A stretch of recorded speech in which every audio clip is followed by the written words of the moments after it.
ونستغفره ونؤمن به ونتوكل عليه ونعوذ بالله من شرور أنفسنا ومن سيئات أعمالنا من يهده الله فلا مضل له ومن يضلل فلا هادي له ونشهد أن لا إله إلا الله وحده لا شريك له ونشهد أن سيدنا وسندنا وحبيبنا ونبينا ومولانا محمدا عبده ورسوله الذي أرسله بالحق بشيرا ونذيرا وداعيا إلى الله بإذنه وسراجا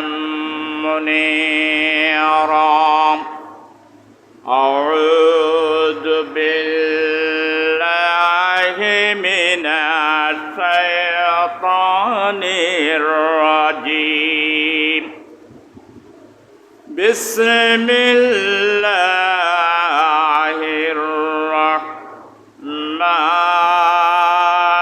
الرحمن الرحيم يا أيها الناس اعبدوا ربكم الذي خلقكم والذين من قبلكم لعلكم تتقون صدق الله العظيم وعن عائشة رضي الله تعالى عنها قالت فقدت رسول الله صلى الله عليه وسلم ليلة فإذا هو بالباكي فقال أكنته تخافينه أن يحكي الله عليك بعد نسائك فقال إن الله تعالى ينزل الليلة نصفه من شعبان إلى السماء الدنيا فيغفر له لأكثر من عدد شعر الغنم من قلب رواه الترمذي إن الله وملائكته يصلون على النبي يا أيها الذين آمنوا صلوا عليه وسلموا تسليما اللهم صل على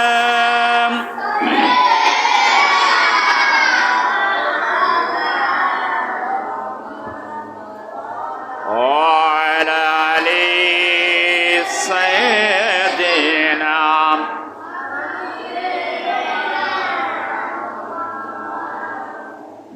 বিশ্বনবীর আগমনে বিশ্ব হলো উজালা সেই নবীজির দরুদ পড়ে মিটাও মোদের প্রেম জ্বালা আল্লাহুম্মা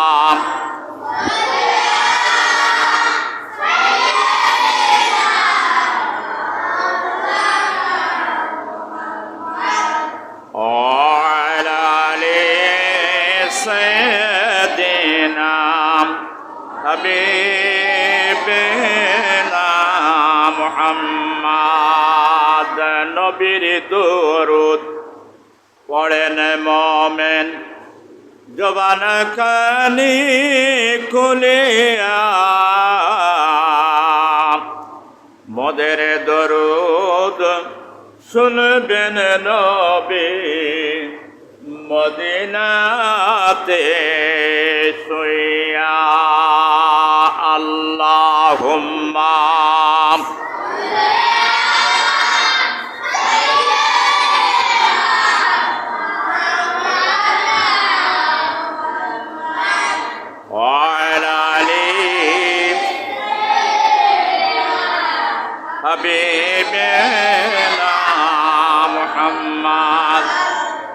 মোহাম্মদ মুস্তফা তুমি হাবিবে পাকে দাওয়ার হো শফিয়ে আসিয়ায়ে মুশকিল অরদ মাহশর হো বলগল উলাম বিকামালিহি কশফদ্দুজা বিজমালিহি حسنت جميع خصاله صلوا عليه وآله أما بعد পবিত্র মায়ে শাবানের নিসফে দিবাগত রাত্র উপলক্ষে উপস্থিত বয়োজ্যেষ্ঠ শ্রদ্ধেয় মুরব্বিয়ানে কেরাম, সমবয়স্ক আমার ইসলাম প্রিয় দিনদার ইমানদার ভাইরা, গৃহকর্মে অবস্থানরত সম্মানিতা সরলা সাধবী মা ও বোনেরা ও আমার স্নেহভাজন কচি ও কাছারা, মহান আল্লাহ রব্বুল আলামিন সুবহানাহু ওয়া তাআলার দরবারে লাখো কোটি কালিমাত শুকর আদায় করছি যে মহান আল্লাহ রব্বুল আলামিন দুনিয়ার সমস্ত অনুষ্ঠান থেকে আল্লাহ পাক এমন এক জায়গায় বসার, এমন একটা অনুষ্ঠানে বসার তৌফিক দিয়েছেন যা আসমানের নিচে জমিনের উপরে সবচেয়ে উত্তম। গান বাজনা, চায়ের দোকান, টিভি, টেলিভিশন, ফেসবুক সমস্ত অনুষ্ঠান থেকে আল্লাহ পৃথক করে আসমানের নিচে জমিনের উপর সর্বশ্রেষ্ঠ জায়গায় আসন গ্রহণ করার তৌফিক দিয়েছেন। এই জন্য প্রাণ খুলে কালিমাতুশ শুকর আদায় করে বলুন আলহামদুলিল্লাহ।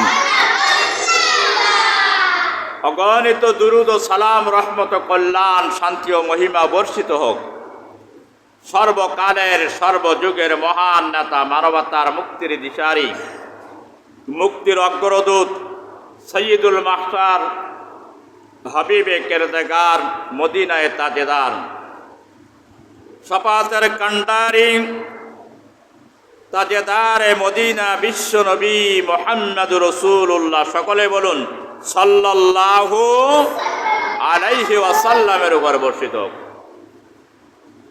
মায়ে শাবান এটা অত্যন্ত তাৎপর্যপূর্ণ এবং গুরুত্বপূর্ণ একটি মাস, পবিত্র মাহে রমজানের সূচনা স্বরূপ প্রস্তুতির মাস। শাবান মাসের অর্থ হলো শাখা এবং প্রশাখা।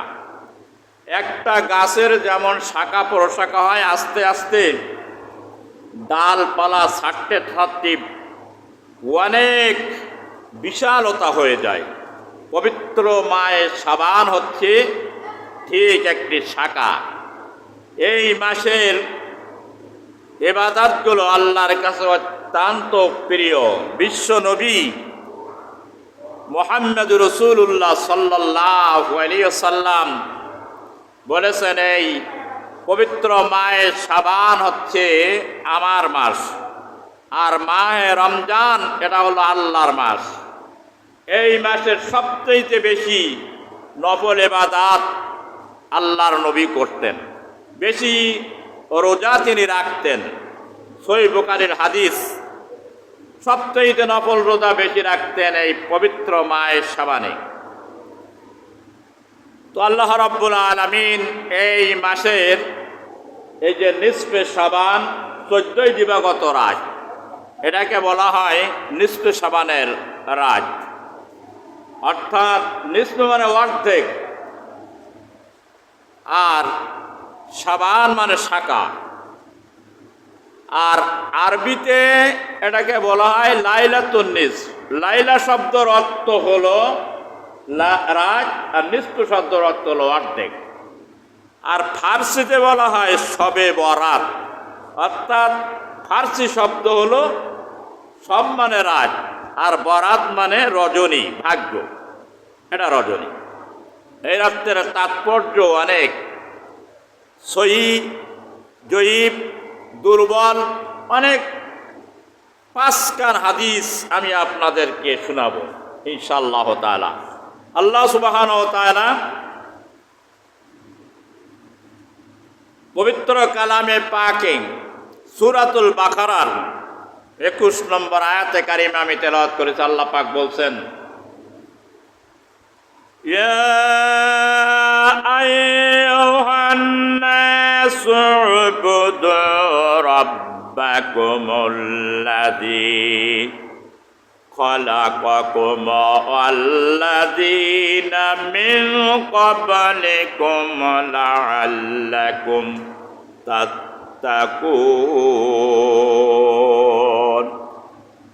এ মানব সম্প্রদায়, তাম পৃথিবীর মানুষের দিকে লক্ষ্য করে আল্লাহ রব্বুল আলামিন বলছেন যে, এ মানব জাতি, আমি তোমাদেরকে সৃষ্টি করেছি সুবুদু, আমার ইবাদত করার জন্য, আমার দাসত্ব, আমার গোলামি, আমার বন্দেগী করার জন্য তোমাদেরকে সৃষ্টি করা হয়েছে। সুবুদু রাব্বাকুমুল্লাযী খালাকাকুম, যেমন তোমাদের পূর্ববর্তীদেরকে আমি সৃষ্টি করেছিলাম আমার ইবাদতের জন্য, ঠিক তেমনি ভাবে আমি তোমাদেরকে সৃষ্টি করেছি আমার ইবাদতের জন্য, আমার বন্দেগীর জন্য, আমার দাসত্ব করার জন্য।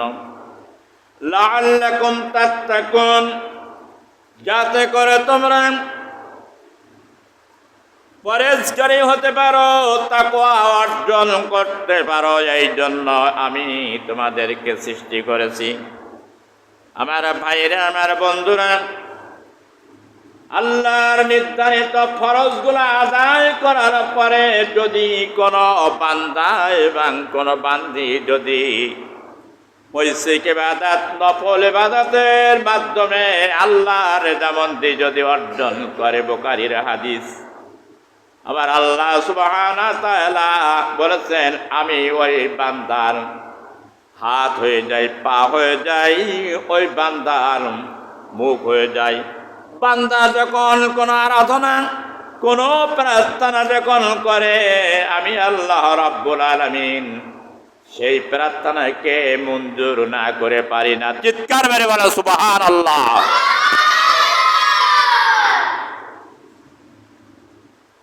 ঐচ্ছিক যে ইবাদতগুলো, নফল ইবাদত, এগুলো হলো ঐচ্ছিক ইবাদত, অতিরিক্ত। যখন ফরজ রোজাগুলো ঘাটতি পড়বে, তখন নফল বা সুন্নত রোজার মাধ্যমে ফরজ রোজার ঘাটতিগুলো পূরণ করা হবে।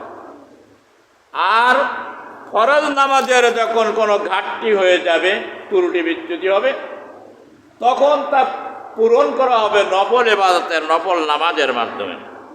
এই জন্য নফল ইবাদত আল্লাহর নৈকট্য হাসিলের এবং আল্লাহ রেজামন্দি প্রিয় হওয়ার জন্য একটি উপযুক্ত ইবাদত। একটা ইনস্টান আমি দিতে পারি।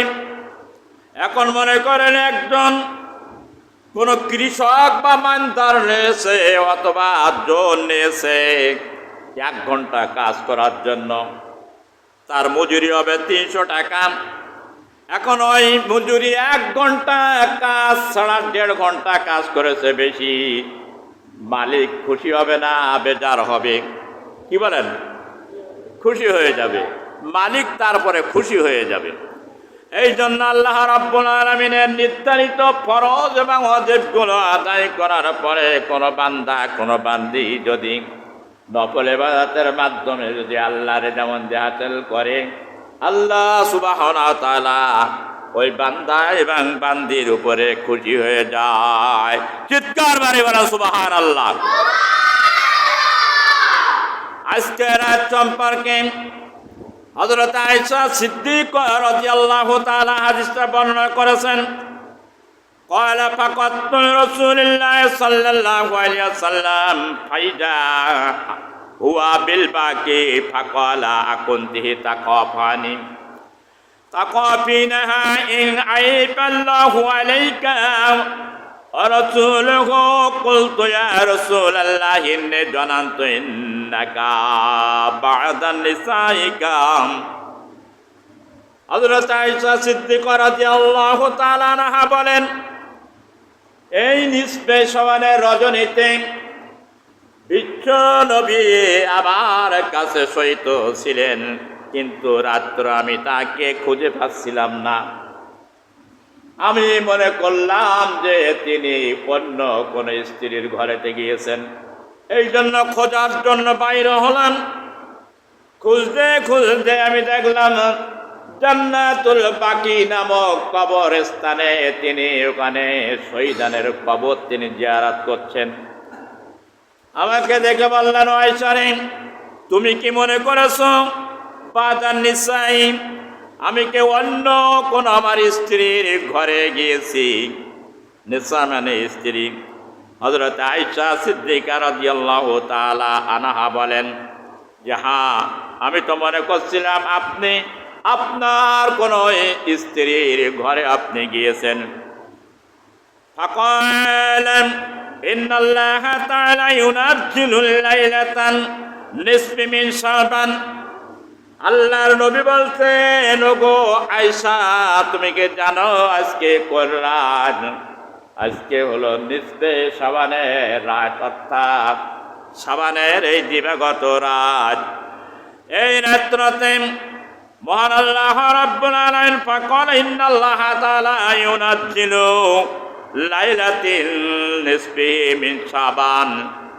এই শাবানের নিসফে রাত্রতে আল্লাহ রাব্বুল আলামিন জমিনের আসমানে আসেন, ইলাস সামাইদ দুনিয়া, আসমান থেকে দুনিয়ার আসমানে আসেন, দুনিয়ায় নেমে আসেন। ফায়াগফিরুল ইয়াকসারা মিন আদাদিস শাআরিম গনামিল কলবি। বনি কলব গোত্রের মেষ পালের গায়ে যত লোম আছে, পশম আছে, তত পশম পরিমাণ আল্লাহ রাব্বুল আলামিন আদম সন্তানের গোনাগুলো আল্লাহ মাফ করে থাকেন। চিৎকার মেরে বলেন সুবহানাল্লাহ। কি বললেন? বললেন আজকে রাত্রিতে নিসফে শাবানের রাত্রিতে আল্লাহ জমিনের আসমানে আসেন আর ফায়াগফিরু আল্লাহ মাফ করে দেন লি আকসারি মিন আদাদা শার গনামিন কলব। কলব গোত্রের বনি কলব গোত্রের মেষপাল, ছাগলের পাল, ভেড়ার পাল, এর গায়ে যত লোম আছে তত সংখ্যক বনি আদমের সন্তানদেরকে আল্লাহ গুনাহ মাফ করে থাকেন। ভালো কথা না? আল্লাহ রাব্বুল আলামিন এই রাত্রিতে অসংখ্য মানুষের গুনাহ মাফ করে। বছরে 5টা রাত আছে, খুবই গুরুত্বপূর্ণ রাত। এই রাত্রগুলো বিশেষভাবে আল্লাহ রহমত নাজিল হয়। শুধুমাত্র আল্লাহ কি আজকে আসবেন নাকি এই দুনিয়ার আসমানে? না, বুখারী শরীফের সহিহ হাদিস কেন আপনাদেরকে শুনাই। ওয়া আবি হুরায়রা রাদিয়াল্লাহু তাআলা আন্না রাসূলুল্লাহ সাল্লাল্লাহু আলাইহি ওয়াসাল্লাম ক্বালা ইউনাজ্জিলুন ওয়া রাব্বুনা তাবারাক তাআলা কুল্লা লাইলাতিন ইলাস সামাইদ দুনিয়া হিনা ইয়াবকি আলাইহি সালাসাতুল লাইলিল আখিরি ইয়াকুলুহু মায়াদু ফি ফাস্তাজিবা লাহু فاستجب له سأله فعاتيه عن سيغفر له في غفر له رواه البخاري। বুখারী শরীফের 1145 নম্বর হাদিস, বুখারী শরীফের 63-121 নম্বর হাদিস এবং বুখারী শরীফের 74-94 নম্বর হাদিস, মুসলিম শরীফের 798 নম্বর হাদিস আমি তেলাওয়াত করলাম। হযরত আবু হুরায়রা রাদিয়াল্লাহু তাআলা আনহু বলেন, বিশ্ব নবী শুধু আজকেই নয়, প্রতিদিন 360 দিনে 1 বছর প্রতিদিনে রাতের 3 ভাগের শেষ অংশে শেষ রাত্রতে আল্লাহ রাব্বুল আলামিন এই দুনিয়ার আসমানে আসেন। ইলাস সামাই দুনিয়া হিনা সালাসা, রাতের 3য় অংশে দুনিয়ার আসমানে আসেন। আখিরিহি ইয়াকুলুহু মাইয়াদুনি ফাআস্তাজিবু লাহু, আল্লাহ রাব্বুল আলামিন তার বান্দা এবং বান্দীদেরকে ডাক দিয়ে বলেন, ফাস্তাজিবু লাহু ইসালুনিহি ফাউতিয়া মাইয়াস্তাগফিরু, কে আসো? গুনাহগার বান্দা, আমি তার গুনাহ মাফ করে দিব। এমন পাপী কে আছো, গুনাহ করেছো, গুনাহ করতে করতে যার দিল মুর্দা হয়ে গেছে, শেষ রাত্রিতে ওঠো। শেষ রাত্রে, এই রাত্রিরা শেষ রাত্রের সময়টা হলো উপযোগী একটি সময়, আল্লাহ রাব্বুল আলামিনের সঙ্গে যোগাযোগ করার সুন্দর একটি ব্যবস্থা। বিপদে পড়েছেন, কঠিন রোগ হয়েছে, কঠিন মুসিবতের ভিতরে পড়ে গেছেন, এমন কঠিন বিপদের মধ্যে পড়ে গেছেন, এমন অভাবের মধ্যে পড়ে গেছেন যে অভাব দূর করার মতন কেউ নাই। মানুষের কাছে ধর্ণা দিলে এই অভাব দূর করতে পারবে না, মনের নেক মকসুদগুলো পুরা করতে পারবে না। আমার আল্লাহ পাক বলছেন, ফাস্তাগফি আস্তাগফিরুহু, আমার কাছে ইস্তেগফার করো, গুনাহ মাফ চাও, আমি তার ক্ষমা করে দেব। ওয়ারযুকু, আমার কাছে রিজিক প্রার্থনা করো, আমি তার রিজিকে বরকত দান করব, রিজিক কোনোদিন কমবে না। আমার কাছে শেফা চাও, আমি তাকে শেফা দিয়ে দেব কঠিন মুসিবত থেকে। যা বাংলাদেশ এবং ভ্যালর আমেরিকা জার্মানের কোন ডাক্তারে যা ছাড়তে পারে না, আমি আল্লাহ তা সেরে দিতে পারি। বেদাজি কুল্লি দায় ওয়া দাওয়া ওয়া বেদাজি কুল্লি ইল্লাতি ওয়া শিফা, আল্লাহ হলেন শেফার মালিক, কোন ডাক্তার নয়, কোন কবিরাজ নয়, একমাত্র আল্লাহ রাব্বুল আলামিন মানুষকে সুস্থ দান করতে পারে। চিৎকার মেরে বলো সুবহানাল্লাহ। বিশ্বাস হয়? আল্লাহর কাছে আমরা চাবো না, চাবো কার কাছে? মানুষের কাছে। আর বলবো ডাক্তারের কাছে, ডাক্তার সাহেব আপনি ছাড়া আর কোনো উপায় নেই, অমুক ডাক্তারের ওষুধ খেয়ে আমি রোগ সেরে গিয়ে সুস্থ হয়েছি। সম্পূর্ণ শিরিক, কুফুরি, শিরিক এই সমস্তগুলো। সুতরাং আল্লাহ রোগ না সারলে কোনো ডাক্তারের ক্ষমতা নাই, ওষুধের কোনো ক্ষমতা নাই।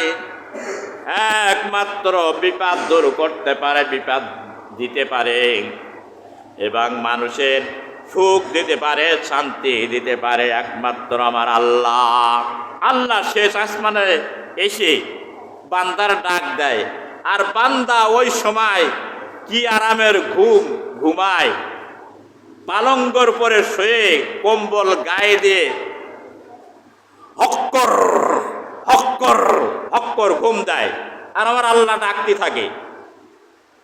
সেই সময় বান্দা ওঠ, ওরে ডাক, তার কারণ আমি তোর জন্য আমার রহমতের দরজা খুলে রেখে দিয়েছি। সূরা জুমারের ভিতরে আল্লাহ রাব্বুল আলামিন বলেছেন যে যত বড় পাপী হও না কেন, লা তাকনাতু মির রাহমাতিল্লাহ, ইন্নাল্লাহা ইয়াগফিরুয যুনুবা জামিআ, ইন্নাহু হুয়াল গফুরুর রহিম।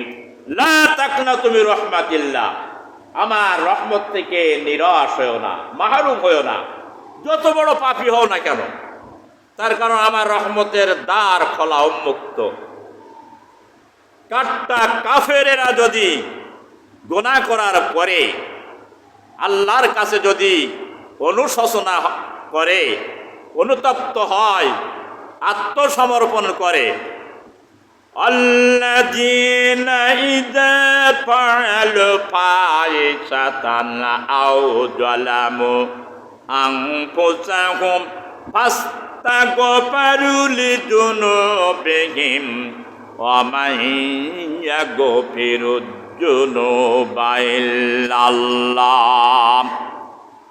আমার আল্লাহ রাব্বুল আলামিন সূরাতুল ইমরান 135-36 নাম্বার আয়াতে বলছেন, বান্দা যদি কোন অপচর করে যদি অত্যাচার করে থাকো, জুলুম করে যদি থাকো, তাহলে আমি আল্লাহ রাব্বুল আলামিন আমার কাছে তুমি ক্ষমা চাও। ফাস্তাগফিরু, আল্লাহর কাছে ক্ষমা চাও। আল্লাযীনা ইযা ফাআলু ফাহিশাতান আও যালামু, যদি ফাহিশা কাজ করে থাকো, নিজে রক্তের উপরে যদি অত্যাচার জুলুম যদি করে থাকো, যালামু যা ফাআলু আল্লাযীনা যালামু ফাস্তাগফিরু লিযুনুবিহিম, তোমার গুনার জন্য ইস্তেগফার করো। ওয়া মান ইয়াগফিরু যুনুবা, এই কথা বলো যে আল্লাহ ছাড়া আর গুনাহ কে মাফ করতে পারে? আল্লাহ ছাড়া গুনাহ মাফ করার ক্ষমতা এই পৃথিবীর আর কি কারণ আছে?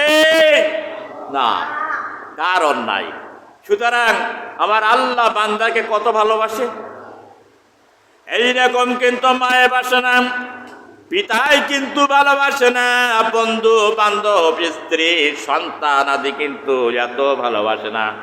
দুনিয়ায় মায়ের চেয়ে আদরের আর কেউ নাই, ভালোবাসার আর কেউ নাই। সবচাইতে আল্লাহর পরে যাদের সম্মান তারা মাতা পিতা। আর মাতা পিতার করুণা বেশি, চাইতে দেরি হয়, পিতা মাতার কাছে আবদার করতে দেরি হয়, কিন্তু দিতে দেরি হয় না। চুরি করুক, ডাকাত করুক, হাওলাত করুক, আর পরিশ্রম করে সঙ্গে সঙ্গে সন্তানের অভিযোগ পূরণ করেন। আর আমার আল্লাহ পাক বলতেন, তোর মাতা পিতার চেয়ে আমি আল্লাহ রব্বুল আলামিন তোর 70,000 গুণ বেশি ভালোবাসি। চিৎকার মেরে বলো সুবহানাল্লাহ। সেই আল্লাহর কাছে চাওয়ার দরকার আছে না নাই? দুনিয়ার সমস্ত ভান্ডারগুলো যদি খালি হয়ে যায়, দিতে দিতে খালি হয়ে যাবে, আমার আল্লাহ রব্বুল আলামিনের ভান্ডার এত দীর্ঘায়িত, সেই ভান্ডারে কোনোদিন খালি হবে না। কিয়ামত পর্যন্ত, দুনিয়া সৃষ্টি থেকে প্রলয় পর্যন্ত যদি দিতে থাকে, কোনোদিন আমার আল্লাহর ভান্ডার কি খালি হয়ে যাবে নাকি? যাবে? বাংলাদেশে কয়েকদিন আগে কেন, স্বাধীনের পর থেকে আজকে শুনি এইটার সমস্যা কি হয়েছে। ইউক্রেনের যুদ্ধের কারণে চালের দাম বেড়েছে, ডালের দাম বেড়েছে, ঝালের দাম বেড়েছে, তেলের দাম বেড়েছে, দ্রব্য মূল্যর দাম বেড়ে গেছে। তাই একটু দর দিয়ে কিনে খাও, মাঝে মাঝে নাই, মাঝে মাঝে থাকে না, ভান্ডার খালি হয়ে যায়, বিদেশ থেকে আওলাদ করা লাগে। আর আমার আল্লাহ পাক বলছেন, ওমা মিন দাব্বাতিন ইল্লা আলাল্লাহি রিজকুহা, সূরাতুল হুদ 12 পারার প্রথম নম্বর আয়াত। এই পৃথিবীতে জলে স্থলে বিশ্ব ব্রহ্মাণ্ডে যত সৃষ্টি আছে, সমস্ত সৃষ্টিগুলোর রিজিক আমি আল্লাহ রব্বুল আলামিন দিয়ে থাকি। চিৎকার মেরে বলো সুবহানাল্লাহ। ভাইরা আমার, এখন মনে করেন একটা উদাহরণ দিই। আপনার বাড়ি 5 জন আত্মীয় এসেছে, এই 5 জন আত্মীয় কিন্তু 5 রকমের জিনিস খায়। একজন খায় পোলট্রি, একজন খায় দেশি মুরগি, আরেকজন খায় ছাগলের মাংস, আরেকজন খায় গরুর মাংস, আরেকজন খায় হাঁসের মাংস। আপনি কি দিতে পারবেন নাকি? পারবেন? এত পারেন, এত সম্পদ, এত আছে আত্মীয় রে, 5 রকমের দিতে পারবেন না? আর আমার আল্লাহ রাব্বুল আলামিনের এই পৃথিবীতে অসংখ্য 70,000 একটি হাদিসের মধ্যে দেখছিলাম 70,000 সৃষ্টি আছে, তার চেয়ে আরো অসংখ্য বেশি আছে। সঠিক হতে পারে না হইতে পারে, কিন্তু এই 70,000 আল্লাহর সৃষ্টি এক রকম খাদ্য খায় নাকি? কথা বলেন, এক রকম খাদ্য খায়? মানুষ খায় এক রকম, গরু খায় এক রকম, শিয়ালে খায় আরেক রকম, মাছে খায় এক রকম, পোকায় খায় এক রকম, মুরগিতে খায় এক রকম। এইরকম ভাবে জলস্থলে ছোট বড় বহু প্রাণী আছে না? তাহলে এক রকম যদি হতো তাহলে তো একরকম খাদ্য দিলে হয়ে গেল, কোনো সমস্যা ছিল না। আর এক এক সৃষ্টি এক এক রকমের খাদ্য খায়। এটা দেয় কেটা? কে দেয়? আমার আল্লাহ। চিৎকার করে বলেন, কে দেয়? আল্লাহ দেয়। তাহলে সেই আল্লাহর বিশ্বাস করা দরকার আছে না নাই? সব দরজা থেকে মানুষ মাহরুম হয়ে যাবে, কিন্তু আল্লাহ রহমতের দরজা থেকে কেউ মাহরুম হবে না। লা তাকনাতু মির রহমাতিল্লাহ, ইন্নাল্লাহা ইয়াগফিরুয যুনুবা। বান্দা, আমার রহমত থেকে মাহরুম হয় না, আমি গুনাহ মাফ করে দিব। ইয়াগফিরুয যুনুবা জামিয়া ইন্নাহু আল গফুরুর। আল্লাহ হলেন অতীব ক্ষমাশীল, করুণাময়, দয়ালু। চাই ভাই মিয়া, আল্লাহর কাছে চাও, দুই একবার চেয়ে বলে আল্লাহ তো দেয় না, হইলাম না। ডাকার মতন ডাকলেন আল্লাহ কেমনে শোনে না? ডাকার মতন ডাকতে হবে, মানুষ ডাকে কেমনে? যখন বিপদে পড়ে আল্লাহ আল্লাহ করতে থাকে আর বলে, আল্লাহকে ধরে যদি বাড়ি নিয়ে যাতে পারতো তাহলে খুশি হয়ে যেত। আর কান্দে, কয় হুজুর দোয়া তো কবুল হয় না, তোর দোয়া কবুল হবে কেমনে? তাই না, বন্ধ করিস না, থোক যা, ঝামেলা করতে হবে। সুতরাং আল্লাহকে ডাকার মতন ডাকলেন, আমার আল্লাহ রাব্বুল আলামিন আস্তে ডাকলে শোনে, জোরে ডাকলে শোনে। আল্লাহু আলিমুম বিজাতিস সুদূর। এই সিনার মধ্যে মনে মনে যদি বলে, আল্লাহ সিনারও খবর রাখে। জাহির আউয়াল আখের জাহির বাতেন যেভাবে আল্লাহ রাব্বুল আলামিনের বলুক না কেন, আল্লাহ সব কথাগুলো শুনতে পায়। চিৎকার মেরে বলো সুবহানাল্লাহ। আরে আল্লাহ, সে আল্লাহরা চেনে না। এই জন্য আল্লাহ পাক বলছেন, এই দুনিয়ার আসমানে আমি এই রাত্রতে শুধু আসি না, প্রতিদিন শেষ রাত্রতে জমিনের আসমানে আসি। আজকে তো ওয়াজ করছিলাম, তাহাজ্জুদের নামাজ পড়ে, তাহাজ্জুদের নামাজ আদায় করে সিজদায় পড়ে কানবেন, ওরে আমার মাবুদ, ও আমার মাওলা, আমার পরওয়ারদিগার, তুমি ছাড়া মনের কান্না আর কেউ শুনতে পায় না। এই অভিযোগ যখন আল্লাহর দরবারে দিবেন, সঙ্গে সঙ্গে দরখাস্ত আল্লাহর দরবারে কবুল হয়ে যাবে। চিৎকার মেরে বলেন সুবহানাল্লাহ। আমার আল্লাহ রাব্বুল আলামিনের নবী বলেছেন, সবচাইতে ওই সময়ের কান্নাটা আল্লাহ শোনেন এবং আল্লাহ পছন্দ করেন ওই শ্রেণীর লোকদেরকে। ওটা কিন্তু মানুষের দেখানোর জন্য হয় না। গভীর রজনীতে সব ঘুমায় পড়ে, বান্দা উঠে কান্দে, রে আল্লাহ, বাবা আমার আপন হলো না, ছেলে আমার আপন হলো না, স্ত্রী আমার আপন হলো না রে। তার কারণ আপন চেয়ে পর ভালো, আর পর চেয়ে বোন ভালো, আর বোনের চেয়ে মরণ ভালো। সুবহানাল্লাহ কোন। ইরানের বাদশা একবার তার অসুখ হলো, অসুস্থ, সমস্ত ডাক্তার কবিরাজদেরকে এক জায়গায় করে চিকিৎসার পরামর্শ নিল, সবাই পরামর্শ দিল। বিভিন্ন দেশে চলে গেল, যেমন বাঁচার জন্য। বাংলাদেশের আকিস মিয়া মনে করেন, বাংলাদেশে হলো না, অস্ট্রেলিয়ায় গেল, লন্ডন গেল, ভেলোর গেল, কোনো জায়গায় বাঁচাতে পারলো না। কয়েকদিন মরা লাশ রেখে দিল, ঘোষণা হলো না। হিসাব কিতাব না করার পরে ঘোষণা হবে না। হিসাব কিতাব যদি শোনে আমার মালিক মারা গেছে, এদিক সব লুটপাট হয়ে যাবে, বন্ধ রাখলো, বাঁচাতে পারলো না। ভারতের সবচেয়ে বড় ধনী লর্ড হার্ট মরার পরে বলল রাজ্যের অর্ধেক দেওয়া হবে যদি লর্ড হার্টের যদি জবান খরিদ দিতে পারি নাই, কেউ পারবে না তো কিয়ামত পর্যন্ত। এইবার ইরানের বাচ্চা অসুস্থ হয়ে গেল, ডাক্তারও চিকিৎসা করে আর কেউ পারল না। তখন একজন গণক বলল, যার চক্ষু সাদা এমন কোন মানুষ যদি থাকে, নাবালক বাচ্চা যদি থাকে, ওর রক্ত দিয়ে তুমি যদি গোসল যদি করতে পারো তাহলে তোমার রোগ ছেড়ে যাবে। বাচ্চা বলল, যাও, আমার রাষ্ট্রের ভিতরে চক্ষু সাদা কোন মানুষ আছে তাকে নিয়ে আসো, যত টাকা লাগুক না কেন। খুঁজতে খুঁজতে একটা গরিব মানুষের ছেলে পাওয়া গেল, চক্ষু দুটো সাদা। তো পাওয়ার পরে বলছে ছেলেটাকে রাজামশাই কিনে নেবে, কত টাকা নেবেন? গরিব মানুষ তখন বলে, সুযোগ তো এসেছে। দাম ছাড়া কয়েক গুণ বেশি দাম বলে দিল, যে এত টাকা লাগবে, এত ডলার দিয়ে দিতে হবে। তখন বলল, ঠিক আছে, তাই দেওয়া হবে। দিয়ে তাকে কিনে নিয়ে রাজা রেখে দিল, যে ও জবে করে যে ও রক্ত দিয়ে গোসল করতে হবে।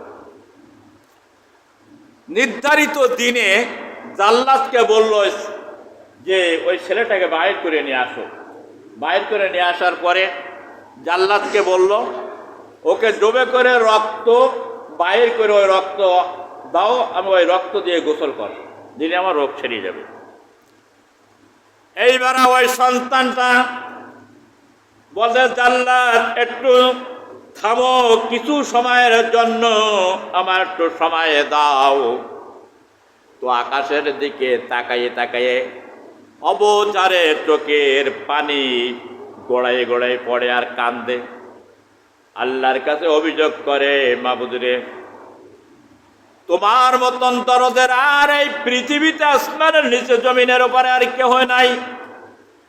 এই দুনিয়ায় তোমার পরে পিতা মাতা আদরের ছিল, সবচেয়ে আদরের পিতা মাতা সবচেয়ে সন্তানকে বেশি ভালোবাসে। কিছুই হলে পিতা মাতার অন্তরে আগে চিলিক মেরে ওঠে। কোনো বিপদ সম্মুখীন হলে পিতা মাতা কেঁদে ওঠে তার মনটা। বলে, আমার সেই পিতামাতা কলিজার টুকরা নয়নের মনি পিতামাতা টাকার জন্য আমাকে বিক্রি করে দিল। সন্তানের দরদ আর বুঝি নাই। তোমার আল্লাহ এই দেশের বাদশা, জনগণের মানুষের তিনি হলেন সুখে দুঃখের বন্ধু, সেও আমার দুঃখ বুঝি না। তাই তুমি এমন একজন স্রষ্টা, এমন একজন মাবুদ, যে তোমার কাছে আমি আরাধনা করি, দরখাস্ত করি, মাবুদ রে, তোমার মতন দরদের আর কেউ নাই। রাজা বলে, তুই আকাশের দিকে তাকে কি বলিস? বলে, আমি এই অভিযোগের কথাগুলো আল্লাহরে বললাম, যে মা বাপের মতন আদরের আর কেউ নাই, তারপরে বাদশার মতন দরদের আর কেউ নাই, কিন্তু তার আমার দরদ বুঝে নাই, আমাকে আমার রক্ত দিয়ে গোসল করবে, তা আমি আল্লাহর কাছে দরখাস্ত করলাম। বাচ্চা বলে, আমার রোগ যদি নাও যদি সারে তবুও ভালো, কিন্তু আমি তোকে জবে করব না, আল্লাহর হস্তে তোকে আমি মাফ করে দিলাম। কোন সুবহানাল্লাহ। সন্তানকে মাফ করে দিল, ওরা জবে করল না। ওই রাত্রিতে বাচ্চা সুস্থ হয়ে গেল। চিৎকার মেরে বলেন সুবহানাল্লাহ।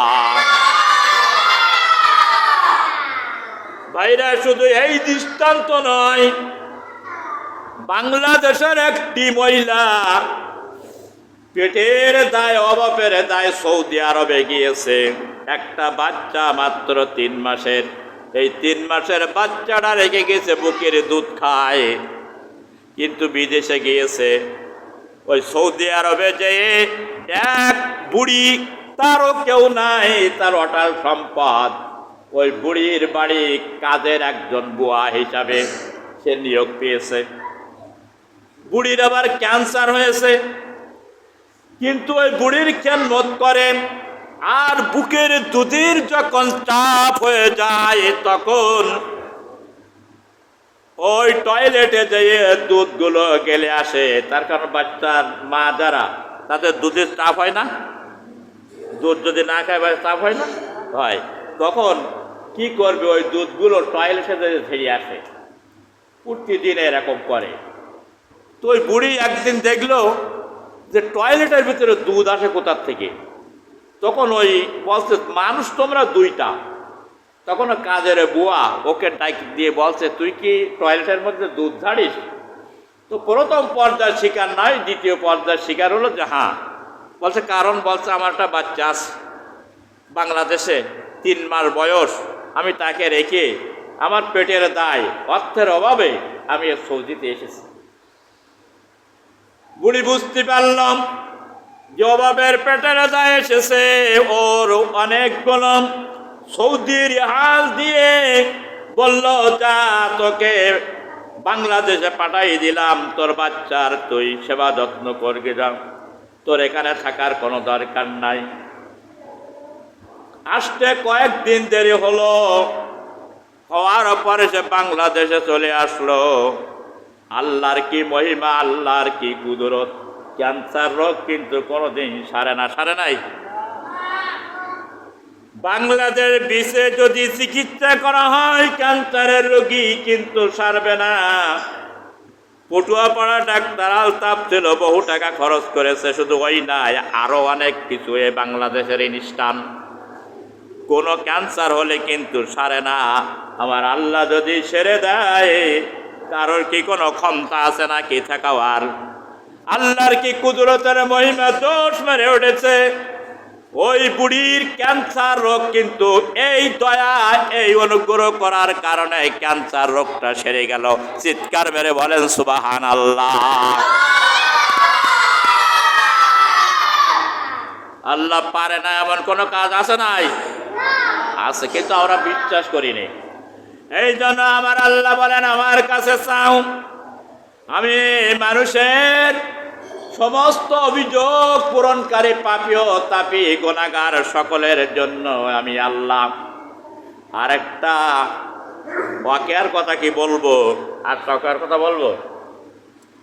পিতা মাতার দোয়া কত বড়, এইটা বলেই তো শেষ করব। হযরতে সুলাইমান আলাইহিস সালাতু ওয়াস সালামের জামানা, দাউদ ইব্রাহিম আলাইহিস সালাতু ওয়াস সালামের জামানার ঘটনা। আউলিয়া হাজার ঘটনার একটা বই আছে খুবই বড়, তার 192 পৃষ্ঠায় ঘটনাটা উল্লেখ করা হয়েছে। আল্লাহ রাব্বুল আলামিন দুনিয়ার বাদশাহী দিল 4 জনকে, 2 জন কাফের আর 2 জন হলো মুসলমান। 2 জন মুসলমানের ভিতরে একজন হলো যুলকারনাইন, আরেকজন হলো হযরতে সুলাইমান আলাইহিস সালাতু ওয়াস সালাম। কোন সুবহানাল্লাহ। আর কাফেরের ভিতরে হলো ফেরাউন, আরেকজন ছিল বক্তে নসর কাফের। এই 2 জনের পৃথিবীর, সারা পৃথিবীর ক্ষমতা দিল আল্লাহ। সুলাইমান আলাইহিস সালাতু ওয়াস সালামের কাছে একদিন আল্লাহ ওহী নাযিল করলেন, ও সুলাইমান, ওই নদীর তীরে চলে যাও তোমার সৈন্য সামন্ত নিয়ে। জেন, দানব, দৈত্য সব কিছু সুলাইমান আলাইহিস সালাতু ওয়াস সালামের অনুগত ছিল। যা হুকুম করত তাই মানত, জিনেরা পর্যন্ত তার কথা মানত। যা হুকুম করত সেইটা পালন করতে হতো, এত ভয় করত সুলাইমান আলাইহিস সালামের। আল্লাহ পাক ওই নাযিল করলেন, যাও ওই নদীর কিনারায় চলে যাও তোমার সৈন্য সামন্ত নিয়ে, ওখানে যেয়ে দেখবা তুমি আশ্চর্য জিনিস। সুলাইমান আলাইহিস সালাম জেন, দানব, দৈত্য এবং মানুষ সকলকে নিয়ে নদীর কিনারায় গেলেন, কিছুই দেখতে পেলেন না। এখন এক দেউকে, দানবকে বলছে, নদীতে লাফ, দেখ নদীর মধ্যে কি আছে। আল্লাহর অর্ডার তো আর মিথ্যা না। তো ওই দানব নদীর ভিতরে নেবে ডুব দিয়ে খুব খোঁজা খুঁজেছে গভীর পানিতে, কিছুই দেখতে পাইনি। উঠে এসে বলছে, মহারাজ আমি তো কিছুই দেখতে পেলাম না আল্লাহর পয়গম্বর। তখন ওর চেয়ে আরেকজন শক্তিশালী দানব পাঠাই দিল, যা নদীর অনেক তলদেশে কি আছে দিকে আয়, দেখ খোঁজ। আল্লাহ তো বললেন আমার বিরাট নিদর্শন রয়েছে, দিকে আসো। সেই দানব যে আরো গভীর পানির তলা যেয়ে খুব খোঁজা খুঁজলো, কিন্তু পায় নাই, কিছু পায় নাই। ফিরে এসে বলল, আল্লাহর পয়গম্বর আমি তো কিছু পেলাম না। এরপরে তার সবচেয়ে বড় উজির আসিফ এবনে বখতিয়ার, এইটি হচ্ছে বড় উজির। এই অন্তর্বর্তী সরকারের আসিফ না, কিন্তু এ হচ্ছে সুলাইমান আলাইহিস সালাতু ওয়াস সালামের বড় একজন মন্ত্রী। যা নদীর নিচে দিকে কি আছে সব জায়গায় তালাশ চালাবে, খুঁজতে খুঁজতে আসিফ ইবনে বখতিয়ার দেখলো যে নদীর মধ্যে একটি সাদা একটা বিল্ডিং।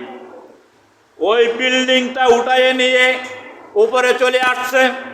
বলল, আল্লাহর পয়গম্বর এইটাকে পেয়েছি নদীর তলদেশে, যে 4টি দরজা আছে সেই বিল্ডিংটার। একটা হলো হীরা, একটা মুক্তা, একটা জহরত, আর একটা হলো সবুজ মুক্তা। এই 4টে দরজা কিন্তু খোলা। নদীর ভিতর থেকে আনলো, কিন্তু ওর মধ্যে একটা পানি নাই। সুলাইমান আলাইহিস সালাতু ওয়াস সালাম ওই দরজা দিয়ে ঢুকলেন। ঢুকে দেখলেন ওর মধ্যে একজন সুঠাম একটা যুবক নামাজে দাঁড়াই আছে। নামাজরত অবস্থায় সুলাইমান আলাইহিস সালাতু ওয়াস সালাম অপেক্ষা করলেন। নামাজ শেষ হয়ে গেল, সালাম দিয়ে বললেন, ও যুবক, তুমি কে বা কতদিন ধরে এইভাবে, বা তোমার এই কারণটা কি, এই নদীর পানির মধ্যে তুমি কেমন করে থাকো? যুবক জবান দিয়ে বলছেন, আমার পিতা মাতা বেঁচে ছিল, আমার পিতা ছিল প্যারালাইসিসের রোগী, অর্ধঅঙ্গ, আর আমার মাতা ছিল অন্ধ। আমার পিতা মাতার আমি 70 বছর পর্যন্ত খেদমত করেছি। সুবহানাল্লাহ কোন। আমার মাতা যখন মারা যায় তখন আমার একটি সম্পদ দিয়ে গেল, দোয়া। বলল, আল্লাহ আমার সন্তান আমার যেমন খেদমত করেছে, আমার সন্তানটা তুমি দীর্ঘজীবী করে দিও। চিৎকার মেরে বলেন সুবহানাল্লাহ। এই জন্য আমি দীর্ঘজীবী হয়েছি, আমার মায়ের তো আমার কবুল হয়ে গেছে। 2 নম্বরে কিছুদিন পর আমার পিতা ইন্তেকাল করার আগে আমার জন্য দোয়া করল, রব্বুল আলামিন আমার সন্তানকে এমন নির্জনে নীরবে ইবাদত করার তৌফিক দিও, এবং সে যেন একই অবস্থায় যেন থাকে, সুস্বাস্থ্য তারা দান করো, এবং নির্জনের জন্য তার দীর্ঘ সময় যেন সে আল্লাহর ইবাদত, তোমার ইবাদত যেন করতে পারে। চিৎকার মেরে বলো সুবহানাল্লাহ। আমার পিতা এবং মাতা উভয়ের তো আল্লাহর দরবারে কবুল হয়ে গেল। পিতা মাতার ইন্তেকালের পরে আমি একদিন নদীর কিনারায় আসলাম।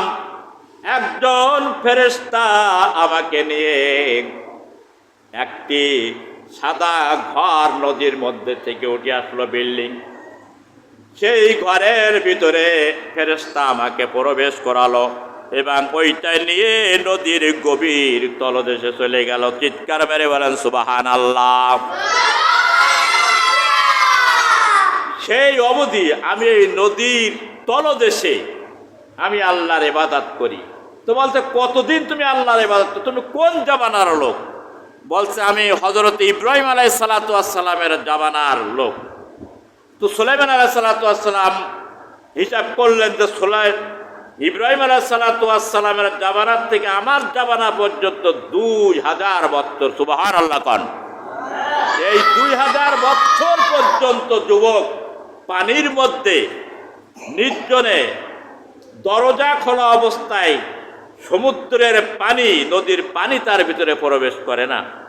তো বলো যুবক, তোমার তো মাথার চুলও বাকি নাই, তোমার গায়ের চামড়া তো ঢিলা হয় নাই। বলছে আমার গায়ের মাথার চুল পাকি নাই, দাড়ি পাকি নাই, আমার স্বাস্থ্যর কোনো পরিবর্তন হয় না, আমার কোনোদিন শীতও লাগে না, আবার কোনোদিন গরমও লাগে না। বলে যুবক তুমি কি খাও? বলে ঠিক অক্ত যখন ওই খাবার মানুষের মাথার মতন ওই রকম গোল ধরনের একটা সবুজ রঙের একটি পাখি মুখে করে আমার এই বিল্ডিং এর ভিতরে দিয়ে যায়। আমি ওই মাথাটা যখন খুলে দেখি যে দুনিয়ার যত খাদ্য আছে হালাল খাদ্য, সব খাদ্যর মতন সুস্বাদু ওই খাদ্যের মধ্যে আমি অনুভব করি। চিৎকার মেরে বলেন সুবহানাল্লাহ। আল্লাহ কি পারে নাই? কথা কো আন্না গান পারে? পারে। সব সুস্বাদ খাদ্য আল্লাহ দিয়ে থাকে। সুলাইমান আলাইহিস সালাম, যুবক তুমি কি আমাদের সঙ্গে থাকবা, না তুমি তোমার সেই গন্তব্যস্থানে যাবা? বলে না, আমি সেই গন্তব্যস্থানে আবার চলে যাব যেখানে আমি ছিলাম। হযরতে এ কথা বিশ্বাস হয়? বিশ্বাস হয়? কেউ বিশ্বাস করবে না দুনিয়ার মানুষ। হযরত খিজির আলাইহিস সালাম পানির মধ্যে অবস্থান করতেন। খিজির, বুখারী শরীফের হাদিস, কোরআনের আয়াত দিয়ে আল্লাহ পাক বলে সূরা তাহার মধ্যে খিজির আলাইহিস সালামের অনন্তকাল সে পানির মধ্যে অবস্থান করে। সব বিশ্বাস করার নাম হলো কি? ঈমান। যুবক চলে গেল, সুলাইমান আলাইহিস সালাম চলে আসলেন। আশ্চর্য জিনিস, আরো কাহিনী আছে খিজির আলাইহিস সালাম, বলবো না। এরপরে আছেন আল্লাহ পারে না এমন কোনো কথা নাই। আল্লাহ পাক বলেন বান্দারে আমার কাছে আমি খাত সময় তোদেরকে দিলাম। দোয়া কবুলের কতগুলো খাত সময় আছে, এই সময়গুলো দোয়া কবুল হয়ে যায়। জুমার দিন আসরের নামাজের পরে দোয়া কবুল হয়, মাগরিবের নামাজ পর্যন্ত এই সময়টা দোয়া কবুল হয়। লাইলাতুল বদরের বরাতের রাত্রে দোয়া কবুল হয়, লাইলাতুল কদরের রাত্রে দোয়া কবুল হয়। তারপরে আরাফাতের দিনে দোয়া কবুল হয়ে যায়। ফরজ নামাজের পরে যে দোয়া করা হয় দোয়া কবুল হয়ে যায়। তাহাজ্জুদের নামাজের পরে যে দোয়া করা হয় এই দোয়া আল্লাহর দরবারে কবুল হয়ে যায়। আর দোয়া মুকুল ইবাদ। চিৎকার মেরে বলেন সুবহানাল্লাহ। আয়েশা রাদিয়াল্লাহু তাআলা আনহা قال هل تدرون ما هذه الليلة ليلة النصف من شعبان؟ قالت ما فيها يا رسول الله؟ فقال فيها يكتب كل مولود من بني آدم في هذه السنة। হযরতে আয়েশা সিদ্দিকা রাদিয়াল্লাহু তাআলা আনহা হাদিসটা বর্ণনা করেছেন। বিশ্বনবী তাজদারে মদিনা মুহাম্মদুর রাসূলুল্লাহ সাল্লাল্লাহু আলাইহি ওয়াসাল্লাম বলেন, ও আয়েশা আজকে কোন রাত তুমি কি জানো? হযরতে আয়েশা সিদ্দিকা রাদিয়াল্লাহু তাআলা আনহা কে বললেন আল্লাহর নবী নিসফে শাবান। ক্বালাত মা ফিহা ইয়া রাসূলুল্লাহ। ফাকালা বলতে কোন রাত? বলে আজকে রাত্রে কি ঘটে তুমি কি জানো? বলছে কি ঘটে এই রাত্রিতে? আল্লাহ নবী বলতেন ফিহা ইয়াকতুবু কুল্লু মাউলুদুন। এই রাত্রিতে আল্লাহ লিখে দেন এই বছরের ভিতরে যত বনি আদমের সন্তান দুনিয়াতে আসবে, জন্ম যারা নেবে মায়ের গর্ভে যারা আছে, আল্লাহর দপ্তরে যারা রয়েছে দুনিয়াতে আসবে এই বছরে, সবগুলোর লেখা হয় তার তকদির। ভালো মন্দ তকদির সব কিছু আসমান থেকে লেখা হয়, কিন্তু যারা এরা জন্মগ্রহণ করবে তাদের তালিকাভুক্ত করা হয়। ভোটার তালিকার মতো তালিকাভুক্ত করা হয়। কুল্লু আল্লাহ নবী বলছেন আয়াকতুবু কুল্লু মাউলুদুন মিন বানি আদম, আদমের সন্তান যারা এই দুনিয়ায় আসবে তাদেরকে লেখা হয়। ফাকালাহা ফিহা আয়াকতুবু আনি আদমা ফি হাযিল্লাহু ওয়া ফিহা আয়াকতুবু কুল্লু হালাকিন মিন বানি আদম ফি হাযিস সানাতা। এই বছর যে যতগুলো আদমের সন্তানের মৃত্যু হবে এই রাত্র তো তা তালিকাভুক্ত করা হয়। কোন সুবহানাল্লাহ।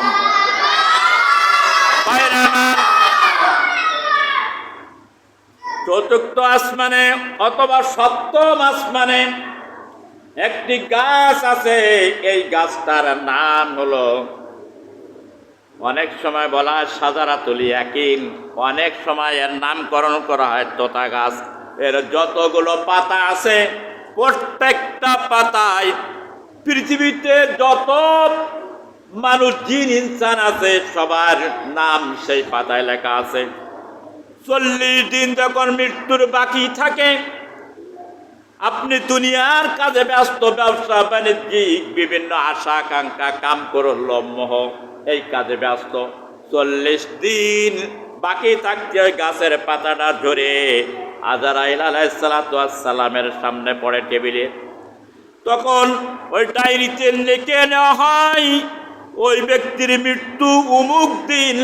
ফাইজা জাকাল্লাযিনা লা ইস্তাকিরুনা সাতাও ওয়া লা ইস্তাকদিমুন। চিৎকার মেরে বলেন সুবহানাল্লাহ। আল্লাহ রাব্বুল আলামিন প্রত্যেকটা প্রাণীর মৃত্যুর সময় আল্লাহ নির্ধারণ করে রেখে দিয়েছেন। যখন কাটাই কাটাই হবে ঘড়ি তখন তার মৃত্যু হবে।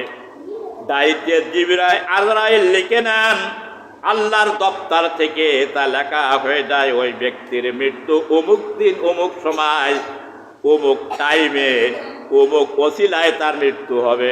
হয় অ্যাক্সিডেন্ট হবে, নাই গাছতে পড়ে মরবে, নাই খেজুর রস পট্টি মরবে, খেজুর গাছ পাট্টি ওটে রস পাট্টি ওটে বোধখানায় মেরে মারা গেছে কালকে একজন, নাই গাড়ির ধাক্কা লাগবে, না একজন গুতা মারবে, একটা যে কোনো ওসিলা আসবে ওর মৃত্যু হয়ে যাবে। 40 দিন আগে পাতা যখন ঝরে পড়ে যায় ও কিন্তু দুনিয়ায় ঘটতে থাকে, হঠাৎ কিন্তু মৃত্যু কাঁপানোর কাপড় বাজারে এসে যায়। এটা কিন্তু লিখিত হবে। আল্লাহ নবী বলতেন, আয়েশা রে আয়াকতুবু কুল্লু হালাকিন, যত আদমের সন্তানের মৃত্যু হবে হাজি সানাতান ফিমা আয়াকতুবু কুল্লু হালাকিন মিন বানি আদম, এগুলো সব লেখা হবে। তুনাজ্জিলুহু আরজুকুহুম ফাকালাত ইয়া রাসূলুল্লাহি মা মিন আহাদিন আয়াদখুলাল জান্নাতা ইল্লা বিরহমাতিহি লাহি তাআলা।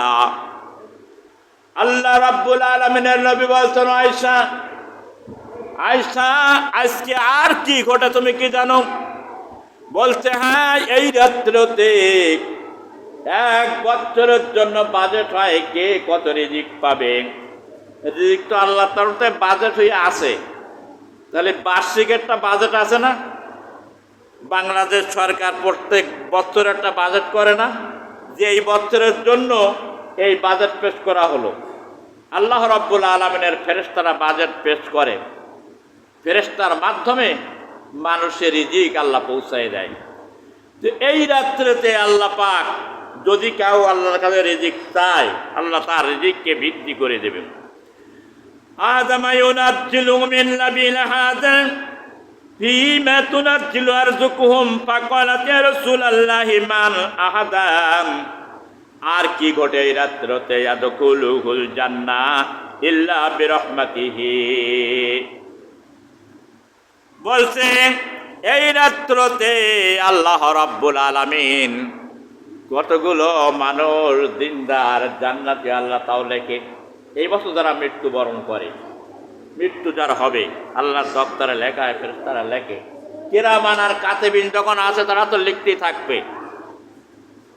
সূরা ইনফিতারের মধ্যে কিরামান কাতিবিনা ইয়ালামুনা মা তাফআলুন, যেই কথা আপনি বলবেন না কেন সব সময় লিখতে আছে, একটা মুহূর্তের জন্য তারা বিরত নয়। সুতরাং এটা লেখা হয়। এরপরে في هذه أرزقكم قال ما من أحد برحمة الله تعالى ثلاثة قلت ولا أنت يا رسول الله فوضع يداه আয়েশা সিদ্দিকা রাদিয়াল্লাহু তাআলা আনহা আল্লাহর নবীর স্ত্রী, তিনি জিজ্ঞাসা করলেন, ইয়া রাসূলুল্লাহ, আল্লাহর রহমত ছাড়া কি কোনো বান্দা নিষ্কৃতি পাবে? আল্লাহর নবী বললেন, আল্লাহর রহমত ছাড়া কোনো ব্যক্তি নিষ্কৃতি পাবে না, পরিত্রাণ পাবে না, নাজাত পাবে না। বললেন, ইয়া রাসূলুল্লাহ, ইয়া হাবিবাল্লাহ, আপনিও কি আল্লাহর রহমত ছাড়া নাজাত পাবেন না? বলছে, হ্যাঁ, আমিও আল্লাহর রহমত ছাড়া নাজাত পাবো না।